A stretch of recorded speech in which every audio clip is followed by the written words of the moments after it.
another episode. Today we're going to talk about veterans transitioning from the military back into civilian life. We're also going to cover how you can go about in a smoother transition. Let's get into it. It can be very stressful when you're getting out. You don't know what to do. They have a class that they put you through, and they're usually like, okay, here's what you got to do for financials. You got to translate your military skills into this so you can get a civilian job. And you get out, you're still like, what am I going to do? It's very stressful.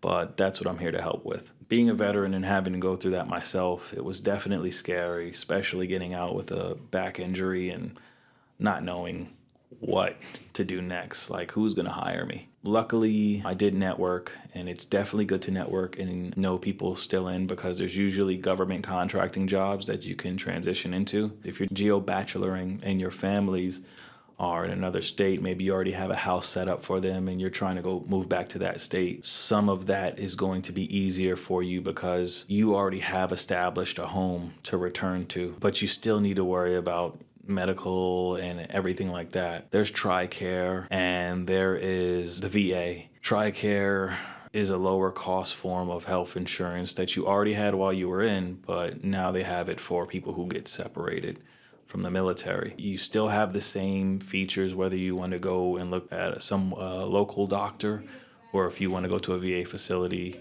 or military-based military installation, if there is one near you. The VA is different. You have the VA to go to, and there's veteran hospitals and clinics throughout the U.S. and throughout the world, actually, depending on where you decide to end up at. Now, here's the tricky part.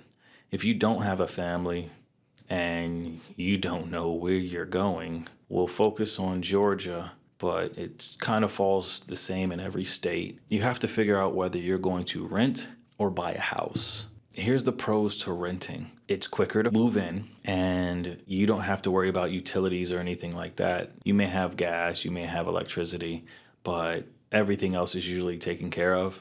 You get in, you sign a lease, you move your stuff in, and it's a little less stressful. Now, if you're trying to buy a house, the pros to the house is your money is going towards something that you actually own. And there's plenty of programs like the VA home loan that can definitely help you. You don't have a down payment. If you're buying, a lot of times the listing side will pay the buyer's agent, so you don't have to worry about that.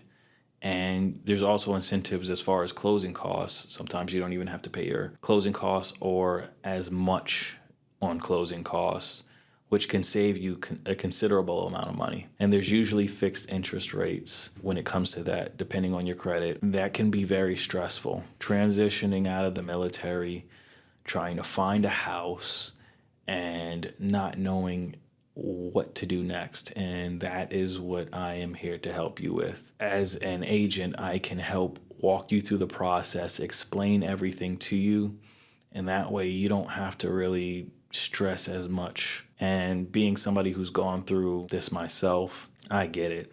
It's a struggle. You're struggling mentally. You can be struggling physically.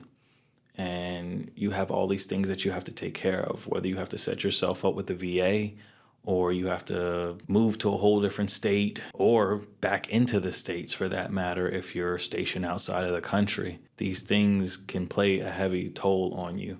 And there are groups available for you if you need to talk to anybody or need any help during any of this. There's Facebook groups that you can join. You can target specific states or wherever and ask questions. And there's a lot of us out here. We're all willing to help, not just me. There's plenty of veterans in the area that can help you. If there's certain things that you like to do to help with your mental state, whether it's working out at the gym, if you like hiking, which is something I do, very therapeutic for me, which I will most likely be putting together group events where veterans or anyone of that nature would like to go out and hike just to take their mind off of things, or we can hike and talk about our times in the service.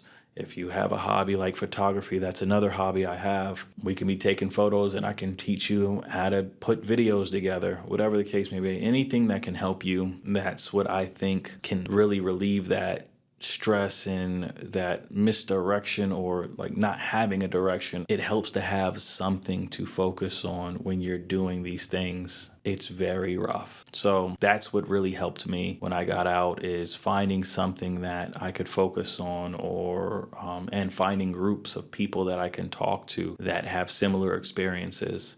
And again, we're out here. So we talked about transitioning from military life to civilian life.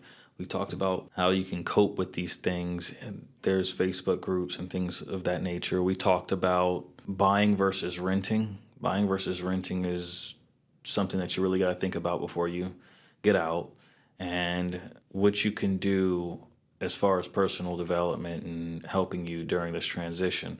You can contact me at any time via social media. My number is usually on my social media. You can contact me through that. If you have any questions, if you need any advice, or what steps you need to take next during your process, and I'm here to help you. On the next episode, I'm going to cover practical advice and helping veterans understand how to better equip themselves to take the next step, whether they're getting out of the military, or maybe you're already out and you just need help on what to do next. I got you. So if you need anything, you have any questions, anything you would like for me to cover in the upcoming episodes, let me know and I'll make sure that happens. All right? I'll see you on the next episode.